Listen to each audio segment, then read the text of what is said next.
Oi, gente, tudo bem com vocês? Estou aqui em mais um dia de produção e hoje estou fazendo a colagem dos envelopes. No vídeo anterior a gente fez o recorte, lembra, na máquina? E aí agora eu estou fazendo a montagem dos envelopes. E vou aproveitar que vocês gostaram bastante do vídeo anterior e vou dar mais dicas para vocês nesse vídeo. Então a gente vai montar os envelopes e vai conversar também. Aqui eu já montei um envelope e ele tá coladinho, mas eu sempre gosto de colocar, assim que eu termino de passar a cola, aqui ó, debaixo de um peso. Não sei se vocês estão vendo aí, acho que não. Deixa eu puxar um pouquinho mais pra cá. Ó, aqui eu fiz montinhos com peso, tá vendo? E aí é aqui que eu vou colocar os envelopes para ficar prensadinho, para ajudar na colagem e fixar os dois papéis juntos, tá? Então eu faço esse montinho aqui, vou colando e colocando um em cima do outro. A primeira dica é aprender o essencial sem se perder. Por quê? Um erro muito comum é a gente querer aprender a fazer tudo ao mesmo tempo e achar que a gente precisa fazer tudo de papelaria para dar início no nosso negócio. E o básico já resolve no começo, sabe? E a gente aprende mesmo fazendo na prática. Há 2 dias atrás eu não sabia fazer esse envelope e agora eu já sei. Mas por quê? Porque eu aprendi na prática. Então a gente aprende muito mais fazendo as coisas no nosso dia a dia do que esperando a gente estar pronta para dar início, sabe? A segunda dica é a gente ter clareza, né, naquilo que a gente quer, no que a gente pretende fazer. Porque a papelaria de casamento é um universo, né? Tem muita coisa que a gente pode trabalhar, mas você não precisa fazer tudo ao mesmo tempo. O que eu indico vocês a fazer, e foi o que eu fiz lá no início, foi escolher de 2 a 3 papelarias para me dedicar e aprender a fazer. Então escolha ali 2 modelos de menu, 2 modelos de caderno de votos, 2 modelos de manual de padrinho, porque foi essas 3 papelarias que eu dei início. E foi assim que eu adquiri segurança ao longo do tempo. Foi aprendendo as estruturas, os estilos, os formatos.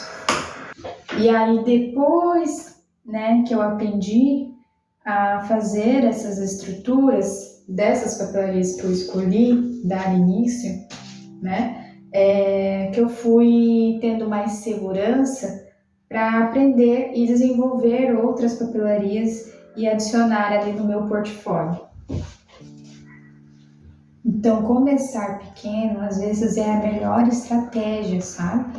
É você realmente aprender ali sobre aquela papelaria, né, que você escolheu, para depois a gente começar a pensar nas outras papelarias que a gente quer adicionar no nosso portfólio ali. Então, a clareza, na verdade, ela vinha até antes ali da habilidade.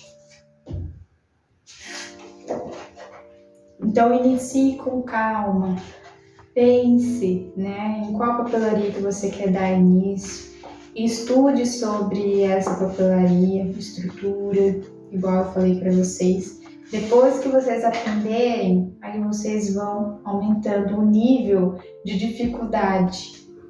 E aí, para começar, a gente precisa de algumas ferramentas. Mas a gente não precisa de tudo que a gente vê, né, por aí. A gente só precisa do básico.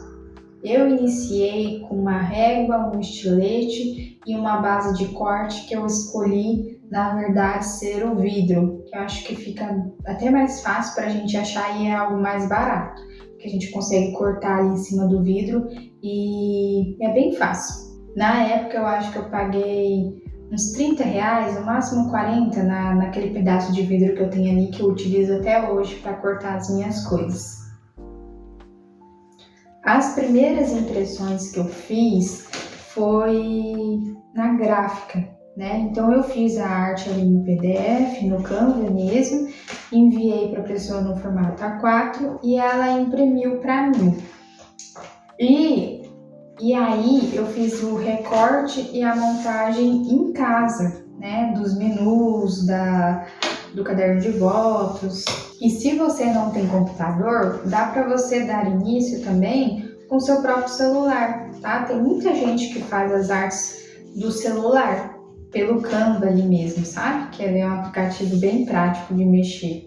Então lá no meu começo, eu mandava para gráfica, né? E aí depois de um tempo, eu consegui a impressora do meu namorado emprestada e consegui também o notebook que meu irmão já não usava mais para começar a fazer as artes. O notebook, ele não tinha nem condições para trabalhar nele. Ele estava abrindo o teclado, estava abrindo a tela, porque quando ele esquentava muito, ele desligava, né? E aí eu ficava sem trabalhar, normalmente no dia quando ele desligava ou travava por esquentar muito. Então, assim, de verdade, a gente não precisa de muito para começar. Igual eu até tinha comentado com vocês, antes mesmo de enviar, né, as artes para a gráfica, eu estava fazendo algumas coisas à mão. Então, assim, a gente não tem nem desculpa para a gente dar início, tá? A gente pode começar com um pouco e aí com o tempo a gente vai comprando as coisinhas que a gente precisa. A quarta dica é a gente aprender um pouco sobre precificação. Não vou entrar muito a fundo a esse tema, mas eu vou dar algumas dicas para vocês do que colocar para precificar a papelaria. Todo o orçamento que eu faço aqui é individual, sabe? Eu não tenho um valor fixo para convites, nem para manuais de padrinhos, nem para papelaria nenhuma que eu trabalho aqui. Eu não mantenho um valor fixo. Por quê? Quando a pessoa me envia o orçamento, o que eu faço? Eu vou lá no meu fornecedor, faço uma listinha lá de todo o material que eu vou precisar, como se eu estivesse fazendo a compra do material mesmo, né? Ali com quantidade de papel que eu vou utilizar para fazer o convite, quantidade de envelope que eu vou utilizar para fazer aquele convite, quantidade de lacre de cera, e aí assim eu vou montando uma listinha. No final, né, normalmente também a gente coloca o frete do material, porque ele vem de São Paulo ou de Curitiba para mim. Então eu preciso colocar também o frete, né?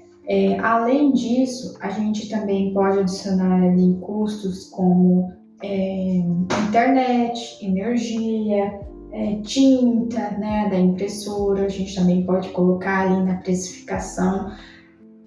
E além disso, a sua mão de obra, né? Então você pode colocar ali quanto que vale minha hora por trabalho, né? Então, por exemplo, aqui eu já estou trabalhando faz uns 4 dias, né, nessa papelaria. Então a gente vai colocar tudo isso na precificação. A gente coloca, soma tudo e coloca uma porcentagem em cima disso, né, que seria o seu lucro. Então é mais ou menos assim que eu faço, tá? Mais pra frente eu vou tentar fazer algo bem legal para vocês que eu tô pensando, mas eu ainda não posso contar, mas é sobre precificação, orçamento para enviar pro seu cliente. Eu acho que vai ficar bem legal e vai nos ajudar, porque eu também não tenho aqui isso para me ajudar, mas eu já tô vendo algo bem legal que vai nos facilitar daqui uns dias e eu tô bem animada para contar para vocês. Então, deu para entender mais ou menos como que eu faço a precificação por aqui? Você pode seguir mais ou menos esse padrão que dá certo. E a quinta dica é você começar mesmo que você não se sinta pronta para começar. A gente tem medo mesmo de começar algo novo, isso é normal, mas a gente não pode deixar que isso impeça a gente de dar início, sabe? O que a gente não pode fazer de jeito nenhum é se comparar a outras pessoas, a evolução de outras pessoas. Porque a nossa evolução e dessas pessoas não aconteceu do dia para a noite, sabe? É todo um processo. E o primeiro passo quase sempre não é muito bonito, né? Às vezes eu olho para as coisas que eu fiz lá no início e hoje eu vejo que já não faz muito meu estilo. Mas é normal, né? A gente está em um processo de evolução e a gente precisa melhorar. E é isso, a gente aprende com os erros e acertos do dia a dia mesmo.